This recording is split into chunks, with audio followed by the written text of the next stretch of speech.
먼저 기도하겠습니다. 우리가 사방으로 오겨쌈을 당하여도 쌓이지 아니하며 답답한 일을 당하여도 낙심하지 아니하며 박해를 받아도 버림받히지 아니하며 거꾸로 트림을 당해도 망하지 아니하고 우리가 항상 예수의 죽음을 몸에 짊어지는 예수의 생명이 우리 몸에 나타나게 하려 하십니다. 사랑과 하나가 충만하신 주님이시오. 보잘것 꽃을 먹는 저희지만은 하나님께서 붓기 화장품의 소유에 간증을 하게 해주신 주님께 감사드리옵나이다. 아버지야, 나는 아무것도 아니오나 우리 주님께서 이 시간에 주님이 함께 하셔서 나를 감춰주시고 우리 주님이 주관하셔서 주님만을 드러내는 시간 되게 주시옵소서.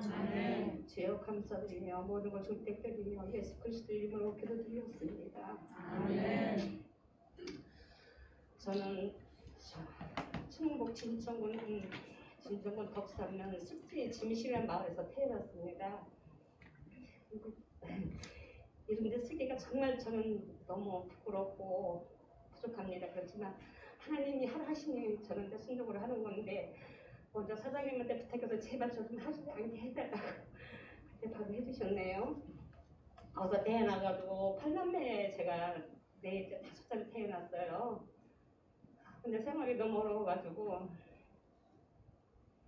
아버지께서 졸업하는 마다 하루도 안 자고 친구 용동에 이문의 이유로 저를 보내는 거예요. 너무 어려우니까 쌀을 갖다 먹기 위해서.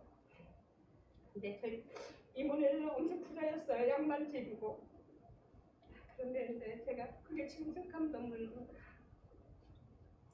근데 제 이모가 얼마나 엄격하신지 치마도 무릎을 못 입게 하고 밥상은 이모고 혼자 잡수시고 이모랑 저랑 셋이 사는데도 이모랑 저랑 밥상을 했어요. 그래도 무릎을 내놓으면 안 돼요. 우리 이모께서는 허용이 안 돼요. 그게.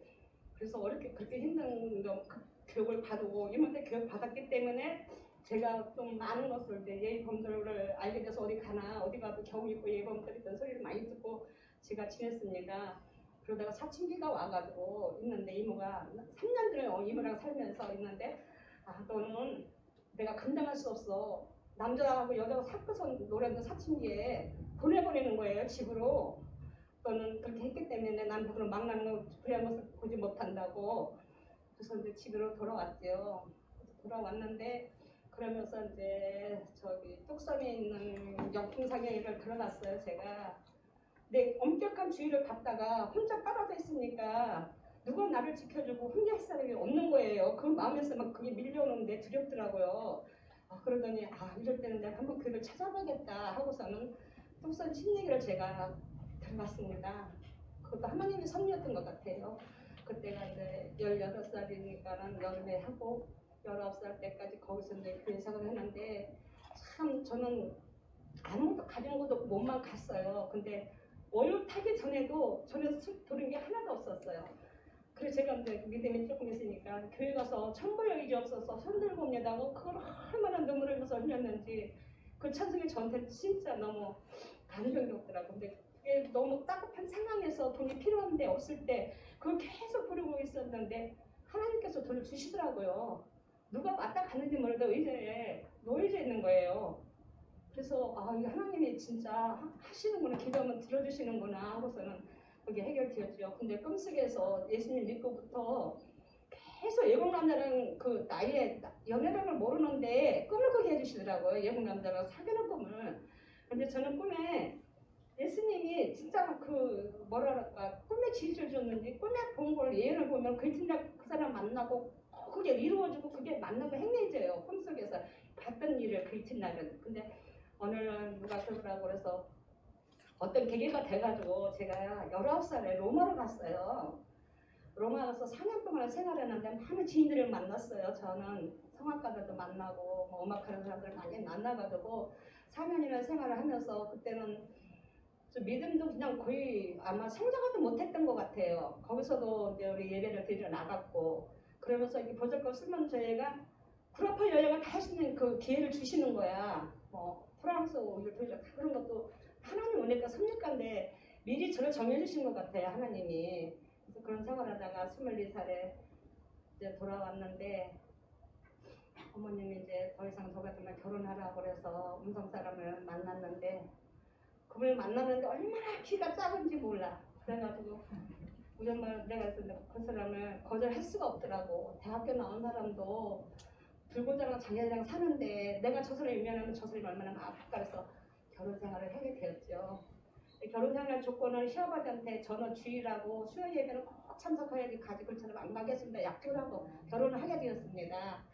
그래가지고 이제 38살까지는 수요일도 안 빠지고 주일도 안 빠지고 직장에 가도 퇴근할 때는 11시 예배드리러 나갔어요. 제가요. 하나님이 너무 좋아가지고 하나님은 항상 내 기도를 들어주시고 많은 걸 체험케 해주시니까 우리 이제 그래서 살았는데 우리 애기 아빠 그랬죠. 하나님이 믿느냐. 하나님이 있으니까 이게 우리가 농사 짓는 거 아니냐. 하나님 없으면 어떻게 하냐 이러더라고요. 저희 아빠가. 그래서 믿지는 않아도 하나님이 이제하고 하나님 계시는 알고 있구나. 그렇게 생각하고 저희 남매를 낳는데 감기 몸살 걸리고 아프고 그러면 저희는 우리 부유하지는 않았어요. 장사하면서 막 우리 애기 아빠가 장사하다가 그만두고 그래서 그런데 아기가 아프면 자다가도 찬송하고 말씀 보고 기도드렸어요. 그러면 이튿날 보면은 하나도 안 아파요. 애들이 병원 가는 일이 별로 없었어요. 저는 그런 것도 많이 체험을 주시더라고. 그래가지고는 이제 저희 아빠랑 이렇게 어떻게 항상 기도하고 뭐 새벽도 되고 봉사도 열심히 하고 여전도 해전도 마치고 막 그때 저희 아버지는 또 시아버님 저를 얼마나 좋아하시는지 매일매일 올라오시는 거 30분 거리를 하루도 안 빼고 오셔요. 저희 집에를. 그리고 뭐 하나님 또 저 부모를 너무 좋아하니까 또 부모가 저를 좋아하니까는 단서를 하나 만들어서 갖다 그랬는데 어느 날은 이제 교회를 우리 하나님을 못 믿으니까 아버님은 목사님 오셔서 교회 신방합니다 그랬더니 대문에서 막 욕을 하시는 거예요. 내 교회에서는 예배드리는데 제 집에까지 못 드리면 막 목사님이 욕을 하시는 거예요. 아 그래서 아버님 왜 그러셔요? 그리고 하는 것은 그냥 잘 시켰는데 어느 날 제게 큰 일이 닥쳤고요. 저희 애기 아빠가 공무원이었거든요. 공무원 되길 때도 먼저 고용직에다가 기술직에다가 이제 행정직으로 구급으로 됐었어요. 근데 이 구급을 2년 동안 했는데 그때는 제가 뭔 일이 있는지 수요 예배를 안 갔어요. 처음으로 수요 예배를 빠진 거예요.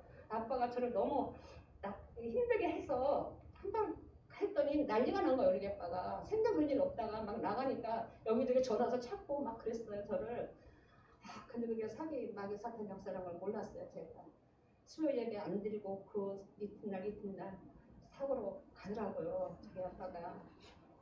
그래서 뭐 갔다가 가신 건 어쩔 수 없지만은 그래놓고 생활하다가 교회를 가면은 왜 이렇게 마음이 괴로운지 예배를 드리고 나면 왜 이렇게 괴로운지 안 가면 못하게 너무너무 예배드리면 괴로운지 내가 말씀대로 살지 못하고 내가 지하길에 사니까 너무 괴로움이 너무 닥치더라고. 그리고 교회에서 장로님이고 뭐 우리 애들 다 야단치는 모습이 막 가시처럼 들리는 거예요. 그게 하나님 전인데 애들이 모이는 곳에 왜 야단을 치나. 그래서 내가 이럴 바에 교회를 안 가는 게 나을 것 같다는 생각을 해서 그때부터 교회를 안 갔어요. 근데 마음에 평강이 오는 거예요. 너무 평강이 오면 평강해지는 거야.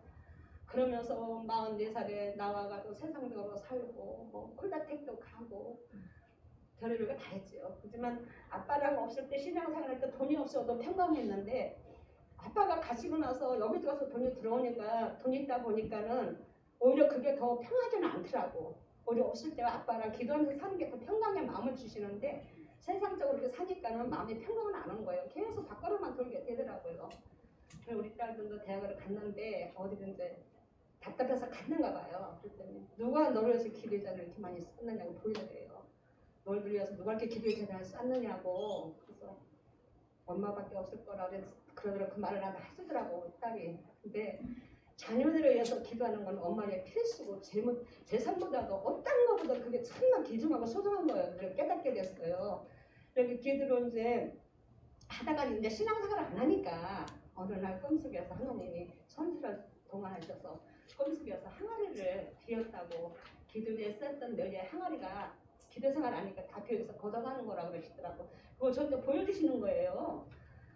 그래가지고 이제 그래도 교회로 돌아오지 않고 그러다 보니까 내가 너무 지치고 세상대로 살다 보니까 몸이 아프고 저에게는 신기가 있다 하더라고. 사람들이 너는 신기가 있다고. 그래서 이제 자꾸 몸이 아픈 거예요. 여기저기.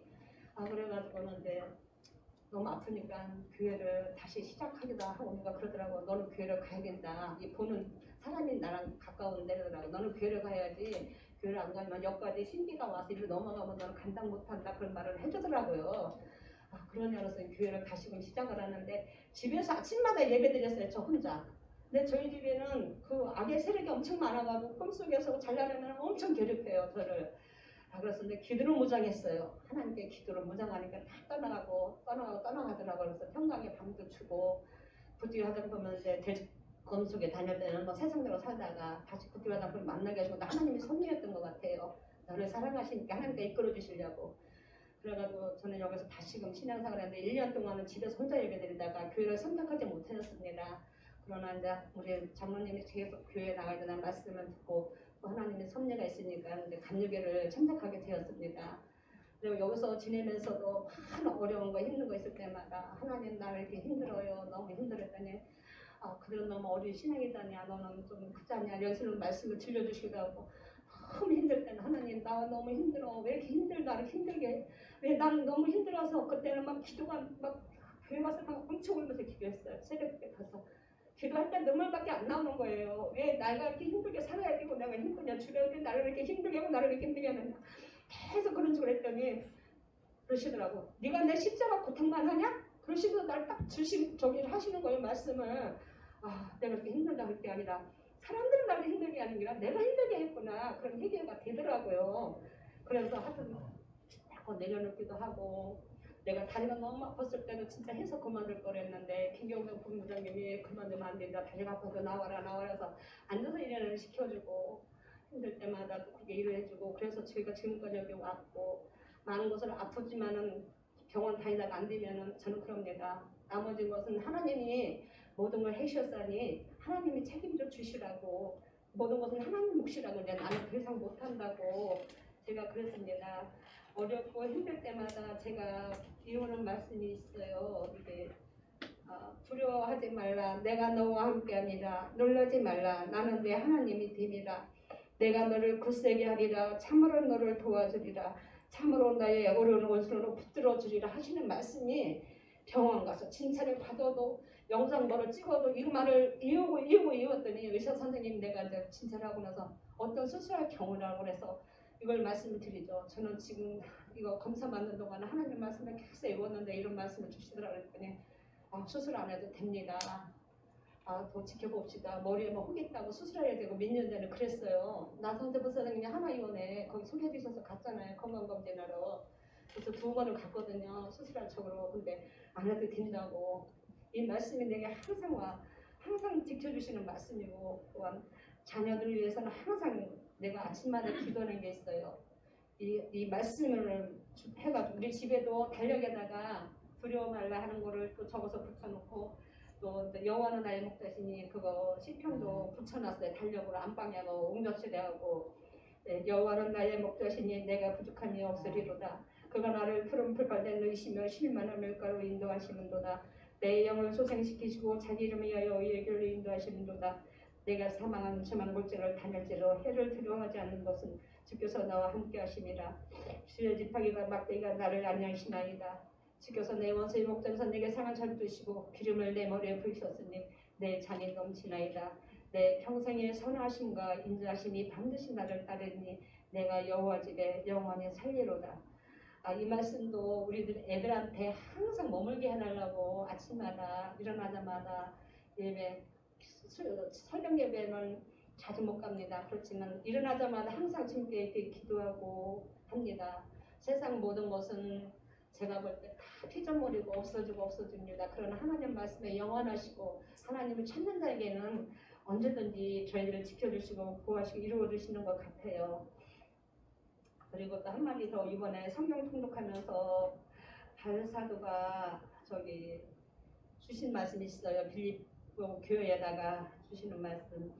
주 안에 항상 기뻐하라. 내가 다시 말하노니 기뻐하라. 아무것도 염려하지 말고 다만 모든 일에 기도와 간구로 너의 구하실 것을 감사함으로 하나님께 아뢰라. 그리하면 모든 지경에 뛰어난 하나님이 평강이 그리스도 예수 안에서 너희 마음과 생각을 지키시리라. 빌립보서 4장 3장 6절 7절 말씀이거든요. 이게 우리가 그냥 아무것도 아니고 하지만은 하나님은 항상 부르는 자에게만 가까이 오시는 것 같아요. 그리고 나의 말을 들어주시는 하나님, 예수님이 말을 들어주시는 하나님이지만은 우리의 말도 들어주시는 하나님입니다. 더 우리를 같이 더욱 하나님을 사랑하며 주 안에서 더욱 살아가며 내가 부족하고 마음 아픈 게 했던 것들은 다 이해하고 사랑으로 감싸주시니 모두 감사합니다. 모든 걸 주님께 맡기며 이 마음 나누시겠습니다.